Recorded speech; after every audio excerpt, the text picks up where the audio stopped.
Amerika yangi mudofaa strategiyasida Xitoyga yumshoq pozitsiya ifodaladi. Albatta, bu intayin diqqatimizni tortadigan xabarning biri. Amerika Davlat Mudofaa Ministrligining yangi strategiyasida Xitoyni amdi strategik raqobatchi deb atamasligi Washingtonning Beijing qarata oq bayroq chiqarishimi yoki siyosiy bir taktika o'zgarishimi degan savollarni tug'dirdi bu albatta. Va Trumpning 2018-yildagi Xitoy eng chong tahdid degan qattiq pozitsiyasidan bugungi qarshilashmaymiz degan yumshoq pozitsiyaga o'tishining orqasida qanday bir yoshirun ticari, savdo yoki siyosiy kelishim bo'lishi mumkin deganlarni albatta so'ramay turolmaymiz. Shundaqla davlat mudofaa, ya'ni bu e'lon qilingan bu qatimqi davlat mudofaa hujjatida har doim tilga ilinmay qolmaydigan Tayvan masalasining butunlay tilga ilinmasligi Amerikaning Hind Tinch okean rayonidagi ittifoqdoshlariga va Sharq Turkiston masalasiga qanday signal beradi degan savolni albatta so'rashimiz kerak. Amerika urush ministrligi 23 yanvar 2026-yillik 34 betlik yangi strategik hujjatini, davlat mudofaa strategiyasini e'lon qildi.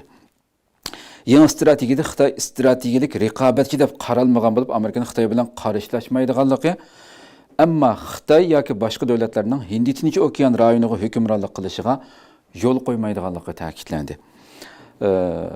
Bu 34 betlik strategiya hujjatining Xitoyga aloqador qismida Xitoyning amaliy kuchi va Amerikaning bu vaqtdagi strategiyasi muhokama qilindi. Qadrli ko'ruvchilarimiz. Ammo Amerika-Xitoy munosabatidagi eng sezgir nuqta bo'lgan Tayvan masalasi tilga elinmadi. Hujjatda Amerikaning Xitoy bilan qarshilashishga urinmaydiganligi, ammo cho'qim Xitoy yoki boshqa har qanday davlatning Hind Tinch okean rayoniga Amerika va uning ittifoqdoshlariga hukmronlik qilishini to'sadiganligi bildirilgan. Xitoyning amaliy kuchi haqidagi bayonlarda bo'lsa, mushu hujjatdagi garchi Xitoy intayin ig'ir bo'lgan iqtisod, nüfus va ijtimoiy xiraslarga duch kelayotgan bo'lsa-mu, kuchining uzluksiz eshiyotganligidagi bir paketning mavjudligi ham ta'kidlangan. Albatta, bu qurlar yana bizda shunday bir savol paydo qiladi. Amerika Xitoyning iqtisodiy va nüfus kirisini dokladida ta'kidlab turib, mana iqtisodiy kriz va nüfus krizi va deb buni ta'kidlab turib, yana nima uchun uning kuchining eshiyotganligini e'tirof qildi o'xshash dokladda. Bu qo'sh taraflamalik bayonlar Trump hukumatining tashqi siyosatidagi turaqsizlikni ko'rsatamdi degan savollarni cho'qim so'rashimiz kerak. Bu strategiya Amerika prezidenti Donald Trumpning birinchi navbatlik vazifa o'tash muddatida e'lon qilingan davlat mudofaa strategiyasi bilan ro'shan farqliq.